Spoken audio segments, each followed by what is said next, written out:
Welcome everybody to another episode of Chris and Dave's Reality Cast. I am one of your hosts, Chris Phelps. My co-host and very good friend is Mr. Dave Horrocks.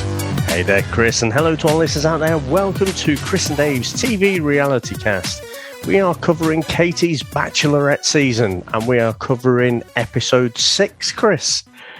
And speaking of 6, we start off with Rachel. She's speaking to Caitlin and Tasha, and she's going to set the boys a bit of a challenge, not to stroke the salami too much, Chris.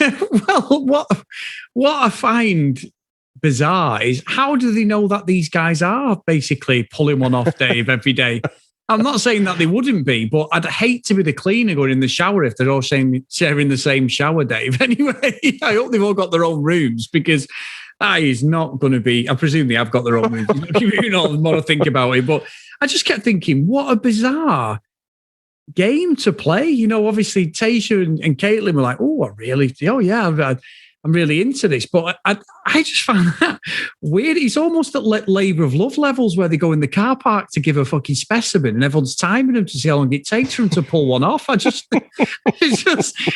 it completely off the wall for the Bachelor. I'm not saying it wasn't fun, but I'm like, okay. And they're all like, yeah. And then obviously the guy who's the virgin is like, I've been going through this all my life. I'm thinking, come on, you at least must have done something. Exactly. I thought just because you don't partake with another person doesn't mean you're not having a bit of that. And there weren't too many. I would not do that. And not while we're away in this fancy hotel. Everyone was just like, right, okay.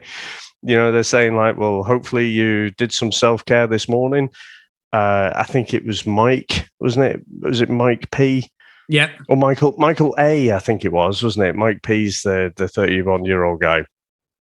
Michael A's like, yeah, I sorted myself out. So I've got a clear run on this. Everyone else is like, oh, shit, I should have done that this morning.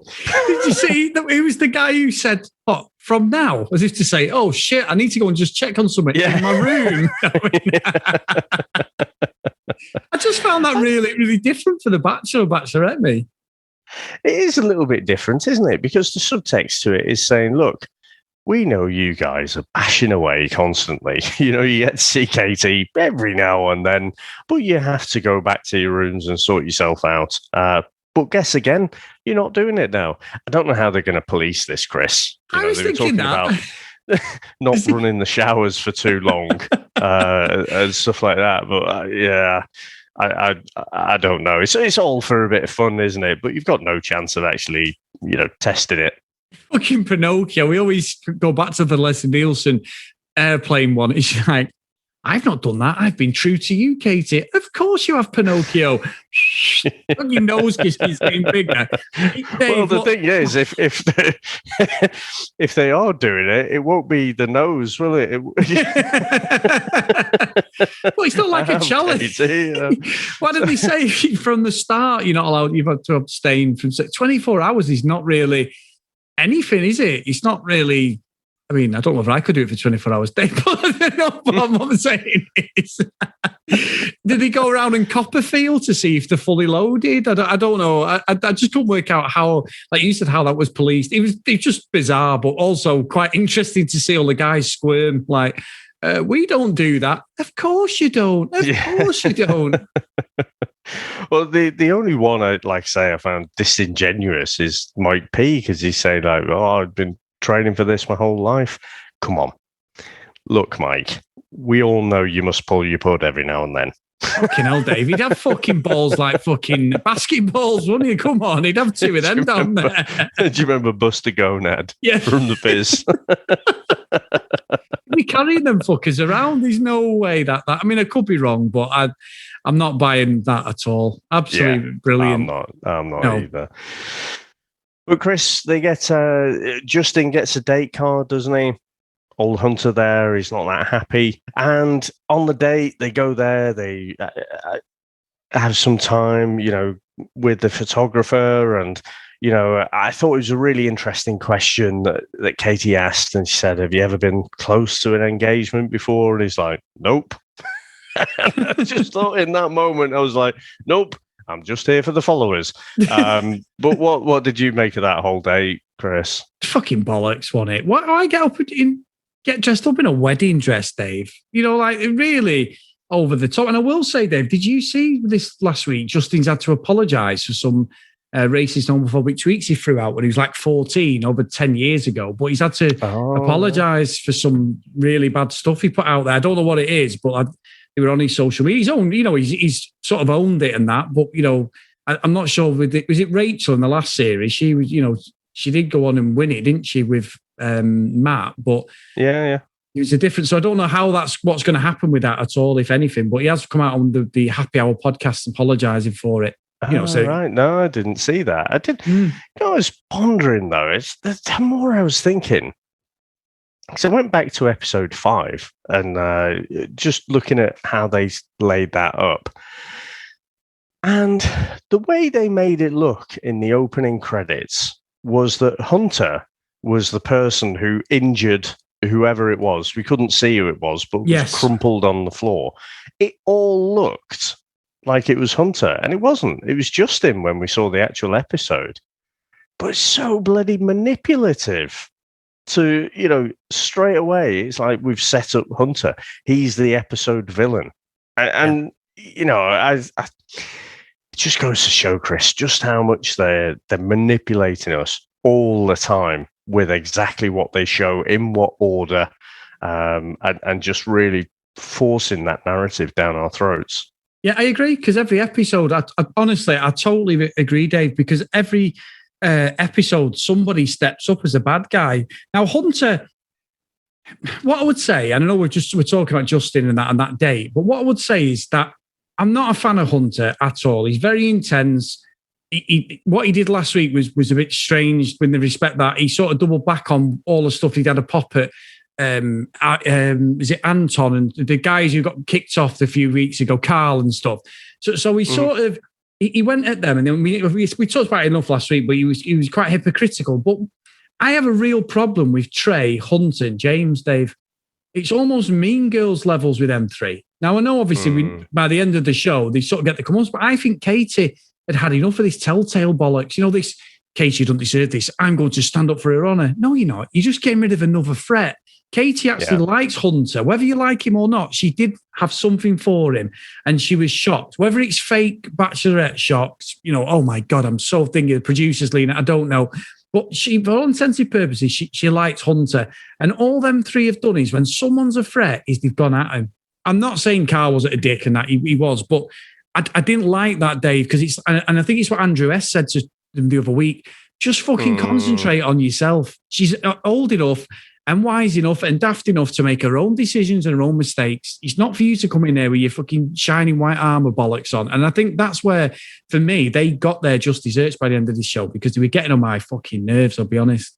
Yeah, I mean, right at the top of the show, you can see them gossiping about Hunter and the fact that he's this Bachelor super fan, so he knows how to game the system and, knows how to play it, with trying to get extra time and all this sort of stuff. So they properly kind of have it in for him right at the start. I mean, we get the group date card. It's like some kind of drag queen sledge almost, isn't it? Where they set them all up. We get Blake, we get Andrew, we get Michael A, we get Greg, Aaron, Mike P, Brendan, James, Trey, and Hunter. But I think it got interesting because none of them were funny, to be honest, Chris. None of them were throwing out any wit whatsoever. But it just kind of gets to like James and Trey, and they're throwing Hunter under the bus, saying that he's talking about a top 4. I didn't quite get what all that was about. Are they talking about a top 4 bachelorettes or something? Yeah. But they weren't doing it in a clever and funny, witty way. They were just like, yeah, Hunter's a bit of a douchebag. And they were all, taking their turns in saying that. Yeah, I agree. It seemed to just be open house. And like you say, none of it was funny. I think when we watched the last Bachelorette, the guys were quite good, weren't they? They did send each other up. They did a proper comedy skit. We had a comedian come on, a comedian, she came on, give them a few pointers, and they went out and sledged each other, weren't they? No, it's just like what Yeah. Me and you do. Whether you like it or not, there was a couple of them were quite good. And fucking, what's he called? Chiselhead, Superman. Bennett. I keep forgetting his name. Bennett was really good. He was really good. I mean, it might have all been written for him, but his delivery was really good on that. And The trouble was, it was already a done deal that Dale had won, and they all chose to dig out Dale. They all had a pop at Dale. But his material was quite... These lot felt, to me, it was as if they were too scared to be a little controversial because they're aware that it could turn Katie away, from them. And that's what I felt it was, because it was just, Greg's thing was fucking sickly. And I'm so glad the two drag queens were brilliant, Dave. They were like, oh, come on, get on with it. Come on, what's this? It's fucking lovey-dovey shit. They were really good. And I thought they were trying to say to him, this is not what it's about. It's not about, we've seen you give for fucking 5 episodes, your undying love for Katie and your concern. Just give a bit. Don't be too nasty, but just give us a bit of laughs. And it totally backfired for me. Yeah, I think all the blokes showed that they haven't got a sense of humour, really. Or they don't have a quick wit, at least. Because I don't think any of them said anything of substance. The only reason that kind of group date is sort of discussion point worthy is because all the blokes were going after Hunter. And then they gave him the opportunity, to say something back. And he chose to basically say something soppy instead. And again, kind of doesn't go with the spirit of the game for me. I can't remember exactly what he said, Chris, but he was saying about how great Katie is and their connection and blah, blah, blah. So, I think after that, you get the kind of night portion to the date, and then, the guys, one after the other, they're still going on about Hunter, and basically Katie's just had enough. So she closes the night early, doesn't hand the rose, ends up throwing her guts up, we're led to believe, from the sound effects anyway. And go on. Sorry, I've got to stop you there, David, because one of my tricks when I was a kid to get a day off was, and my mum and dad were quite relaxed. You could literally just go to them and go, I don't want to go in tomorrow. And they'd let you not go in school, which as a parent, probably wasn't the best thing, but as a kid, it was fucking marvellous. If my dad wanted to come to me and say, let's play PGA golf, bring your best mate round, I've told you all this before, we'd spend 3 days playing games when we should. So, but one of the tricks was, Dave, if I didn't want to go in, is go in the bathroom, make sure that my mum is around upstairs or she's about to come upstairs, get some water in your mouth, Dave, and what do? You throw it up down the toilet. So she hears... I remember you saying about this. She hears the splash of the water. Are you okay? Oh, I'm sorry. I am, Mum. Oh, I'm going to try and... No, you need to stay off. You can't... Are you sure? No problem. Thanks very much. Everyone's a winner, Dave. Best. And that's what it felt like with Katie. I'm not saying she wasn't annoyed by what had happened, because she'd been on a good date with Greg as well. Greg, for me, is the one who's the dark horse. I think he's going to win it because he keeps slipping under the radar, going on really nice dates with her, not causing her any mither, and they're just together. But everyone else is causing shit. And I might be wrong, but it felt like that sick effect was just her forcing it for the cameras. I could be wrong, and I apologise, but I just thought, hang on, Chris's reality radar, Chris's sickness radar was on this time, Dave. And thinking, that sounds like the sort of stunt I pulled about 30 odd years ago. Feigning sickness, I believe you. I'm with you. So, yeah, but even if I'm just trying to put it in, line it up in my head, other than kind of movies, where does this happen where someone tells you something you don't expect and that makes you throw up? Oh, no. Have you ever, has that ever happened to you in your life? No, never. Never, Dave.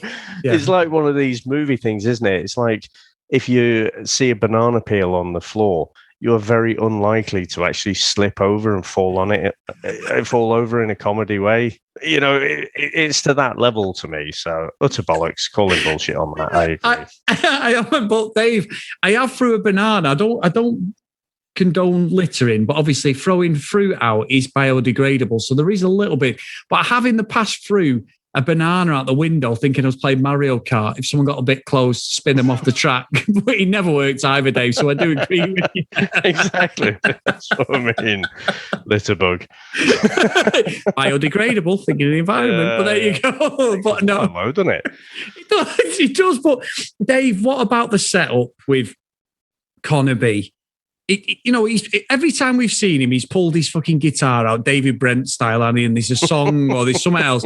And when she said it was going on a date, I actually wrote in my notes, oh, here we go, another fucking song. Let's bore off with this Connor. But they go on this date with Caitlin and her fiance. I can't remember his name. He's a good-looking guy, big lad.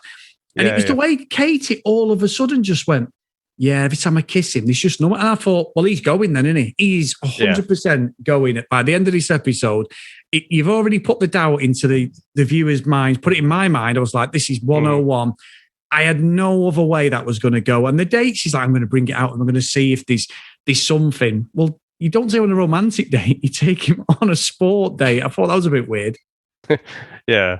It would have been better if she'd just like took him to the front door. It's like, oh, hey, Katie, it's looking great here. Why is the car waiting there? Yeah, I don't know. He did seem just a bit over the top with his kisses right from day one, almost, and so, yeah, I don't know. Was she ever into him? Maybe, maybe not. But Dave, when he goes, and I know I've got it slightly muddled up with the episode, but when he goes, she's crying, she's tearful. Didn't see any tears when Blake turned up with a radio fucking outside. No. They'd soon gone then. The makeup was perfect. So, yeah. Wasn't it? The thing is, Chris, she would have to be a phenomenal actress, and I don't believe she is, to fake all of those tears. Yeah. I think there's a lot of that was genuine. But I did agree in terms of continuity, when Blake turns up, she's got perfect makeup on. She's not being crying there. Yeah. So, and fucking Blake's like, oh, I imagined you, just saw Connor go and imagined you here in your sweats. That's why outside I've got that perfect 80s camera shot where I'm holding up the music system. It's not a ghetto blaster these days, is it, Chris? But, perfect camera shot there to, romantic gesture. It's like, oh, fuck off. What's a bollocks? But I tell you what, Chris, we spoke about this last week. I am not having for a second these guys haven't been chatting. At least chatting before this. Blake is a very, very serious contender for this because you can just see the chemistry there. And you're thinking she hasn't built up this connection over time.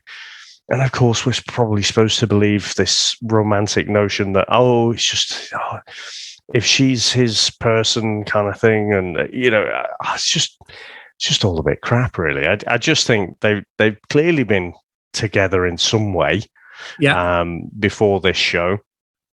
Producers have asked him to hold off joining until later to create a little bit of drama and a good storyline.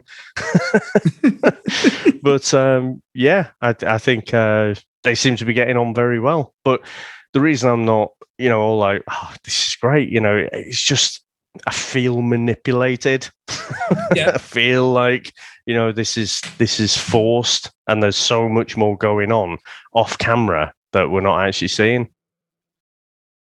I think as well though, Dave, when they keep panning back to the James and then these three clowns who are just like, they don't know, they're like gossiping neighbours, aren't they, over the fence at each other. It's like, but what are you guys bringing to the table that Katie is going to want to pick you? Forget your thing with Hunter, forgetting this, anything that's gone on.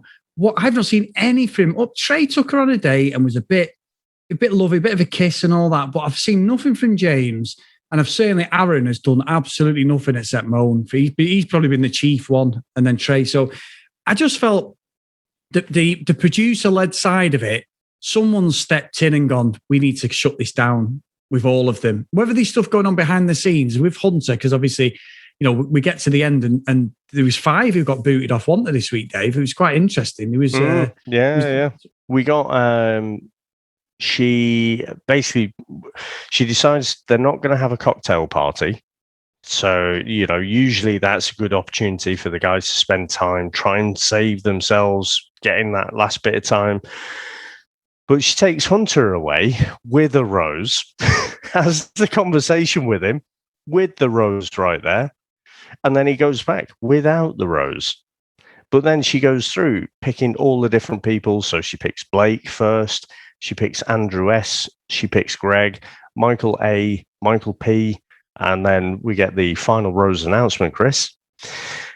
And then final one, we've got Hunter, James, Aaron, and Trey there, and Brendan. And Brendan gets the last rose. And I'm like, what have you done? Seriously, what have you done to warrant that rose? Because actually, I keep forgetting Brendan's there, quite honestly.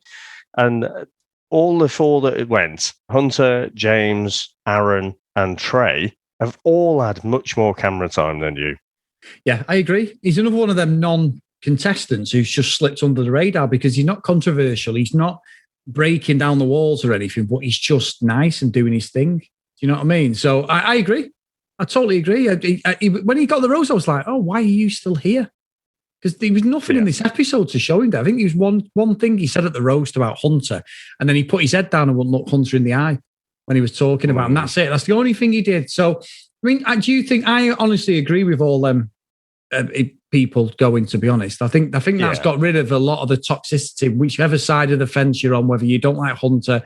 And most people don't like Hunter, but I just had a thing for Hunter. I didn't like Hunter, but I didn't like the other three. I just didn't like the way that was just going every episode. It was just getting boring. Yeah, it was. And ultimately, James's highlight was coming in the box in episode 1, wasn't it? That's what I was thinking. He's done fuck all since then. So, yeah, I don't think there'll be anything lost there. Trey's best kind of moments were telling on other people to Katie. So if you look at the guys left, Blake, Andrew S, Greg. In fact, I would say those three far and away over anyone else. And I think Michael A, if you were to make it a 4, there you go. There's my prediction, Chris, for the final 4. Blake, Andrew S, Greg, and Michael A. Yeah. I'm going to be with you. I think that it's Greg and Blake with the last two, and I think Greg might win it. I do. Yeah. I'm not saying Blake's not been there. You were right. There's been a bit of communication somewhere down the line between them, but whether it's at a show or not, some sort of after show, I don't know, because obviously with COVID it might have been difficult. But there is something between Blake and. It's almost like an in-joke we're not in on. A bit like Dale and Claire. Not as in your face. The joke's on us. Yeah, the joke's on us. Yeah, not as in your face as Dale and Claire, which was disrespectful to everyone. It was like you should have just fell in love off camera instead of wasting everyone's time. But certainly there is something there that I can't put my finger on. Yeah. Well, Chris, I don't have anything else from this episode. It wasn't the most action-packed. No. Have you got anything else for tonight? I haven't, Dave. No, I just want to thank, as always, and say every episode, but they deserve it. It's everyone who supports us. Big thank you, guys. We really, really appreciate it. If you do want to support us a little bit more, get over to patreon.com/CD RealityCast. And I want to thank all our patrons. And we've got Libby, Katie, Dee Dee, Hannah, Ed, Priscilla, Susan, Hennessy Green, Hayley, Tracy, Lauren, Lucky Lulu Green, and Ken Gustafson. Dave, this list gets bigger and bigger, and we love it. So thank you guys for supporting us. Please get over to our Facebook page as well, Chris and Dave's Reality TV Cast, and try and join, and we'll approve you and get the chat going about all the TV stuff. I'll try and get my teeth back in there, Dave. If you want to email us, cdrealitycast@gmail.com. And if you want to follow us on social media, @cdrealitycast. So, Mr. Horrocks, we are working overtime and we are powering through. We don't know how, we don't know where, but there is a song somewhere there. We are going to, for the Bachelorette season, we're going to be hitting the pause button for a couple of weeks at least. Just while we've got the other series running, haven't we? We've got the Love Island UK, we've got the Love Island US.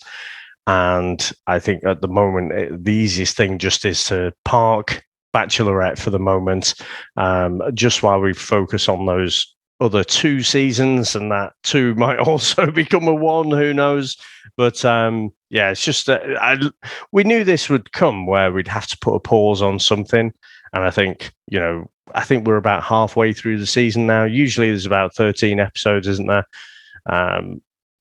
But all the drama kind of happens, in and around this, 7 to, let's say 12.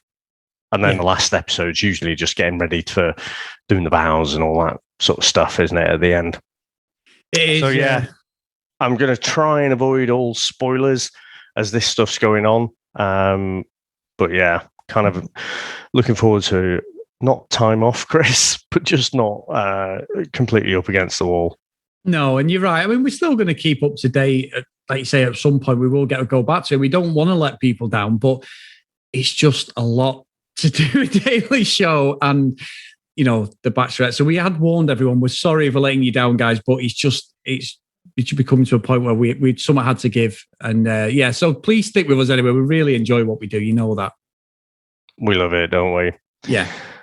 All right, mate. Well, that's another one in the bag. And I'll speak to you again in a couple of hours. Bye.